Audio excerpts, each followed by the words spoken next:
للعالمين. آمين يا رب. اللهم صل على سيدنا ومولانا محمد وعلى آل سيدنا ومولانا محمد وبارك وسلم عليه. اللهم ربنا آتنا في الدنيا حسنة وفي الآخرة حسنة وقنا عذاب النار وقنا عذاب القبر وقنا عذاب الحشر وقنا عذاب الصقر وقنا عذاب الميزان وادخلنا الجنة مع الأبرار يا عزيز يا غفار يا رب العالمين. اللهم إني على ذكرك وشكرك وحسن عبادتك وتلاوة كلامك. اللهم ربنا اشرح لنا صدورنا ويسر لنا أمورنا وحسن لنا مرادنا ومقاصدنا يا الله.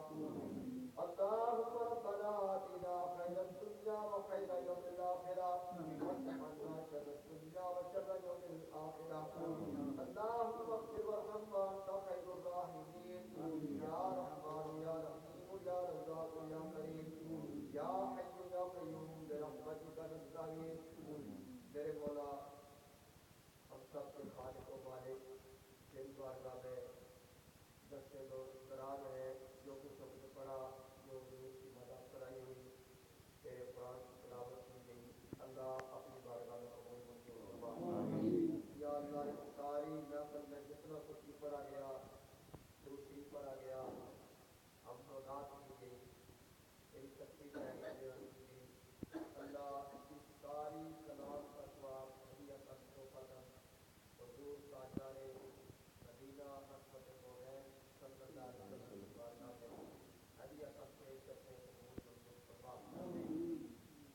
1,24,000 کم و بیش جتنے انبیاء علیہ السلام اس دنیا پانی سے پردہ فرما گئے، سب کے لیے درجہ بدرجہ مثال ثواب کرتے ہیں، قبول منظور فرما. حضور صلی اللہ علیہ وسلم کی آل پاک، آپ کی ازواج مطہرہ، آپ کی امت میں آپ کی حبیب صحابہ کرام صحابیات، تابعین، تبع تابعین، ائمہ مجتہدین، چاروں طرف